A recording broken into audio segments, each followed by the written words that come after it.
In China, after the earthquake last week, Chinese pop stars performed to raise money for the victims. One of them is a young woman from Chengdu, and she has a story that may sound very American, or at least very American Idol. 3 years ago, she became a star overnight by winning a singing contest called Supergirl. NPR's Anthony Kuhn has her story as she finds her way in China's pop music industry.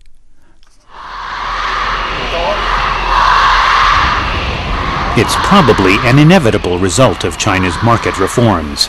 You allow private enterprise, and first thing you know, you've got legions of screaming Chinese teeny boppers.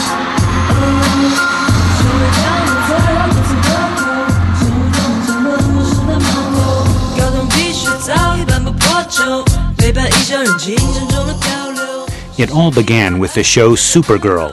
The sponsors formally named it the Mongolian Cow Yogurt Supergirl Contest.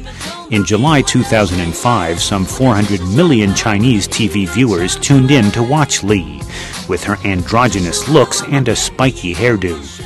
Fans picked Li, who was then 21, over thousands of other contestants, and they voted by cell phone text messages. At her record company in Beijing, Li gets her makeup on before a concert. It's just hours after the earthquake. Li says she reached her parents by phone in Chengdu and they're okay. She talks about making sense of her instant stardom. 我觉得那个时候我是比较糊涂的，只是以为去参加一个比赛。 I feel I didn't go into it with a clear head. I just thought I was participating in a singing contest. Each part of the contest followed in quick succession, so there was no time to think about it. Finally, I realized a lot had changed, but I couldn't go back to my original life. It was all sort of dizzying. Some parents and propaganda officials did not appreciate Supergirl's slightly rebellious tone and perhaps even its democratic selection process. In 2006, the State Administration of Radio, Film and Television set tough but vague rules for similar shows, banning what it called weirdness, vulgarity, or low taste. Li's look is now more conservative. On her latest album, called Youth of China, she wears a Chinese-style shirt and her hair points down, not up. 其实它不是我的一个就是主要的方向。 Actually, this is not a major direction for me. This is my third album. My first two tried for a live sound and more danceable material.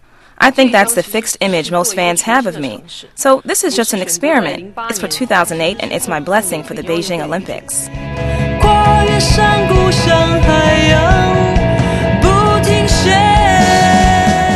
Li has been a stylistic chameleon, dabbling in styles from Latin to rock to R&B. Last year, Li recorded a Britpop-style tune called Green to support the environmental group Greenpeace. In one song on Youth of China, Li runs down the hall and into her classroom. Present, she tells the teacher. Late again, he scolds, and you flunked your test. Go stand outside. The class laughs. The song is called Poor Student. Li says it's about being a very ordinary kid who dreams of standing out.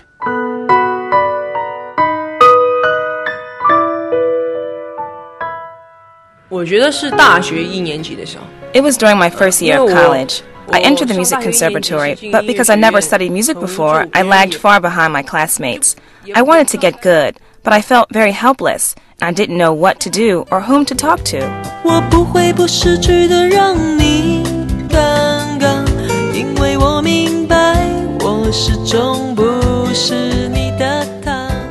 Another song on the new album is called I'm Your XX. She explains what that means. Many interviewers ask me, what is your image in the eyes of your fans? Have you thought about why they like you? I don't know how to answer. I'm different to each one of my fans. They like me for different reasons.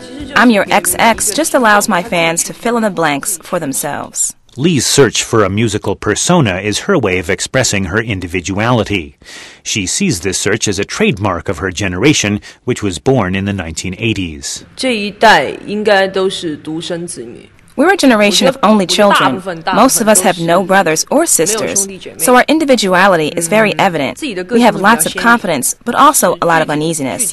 The confidence is because we're independent, extroverted, and self-centered. I can't put my finger on what the uneasiness comes from. but I often feel it. Whatever Chinese may think of her, Li is now a household name in China. The Supergirl phenomenon is essentially over, and advancing her career depends on building her musical skills. Right now, she says, she's learning to play the drums. Anthony Kuhn, NPR News, Chengdu. Whoa.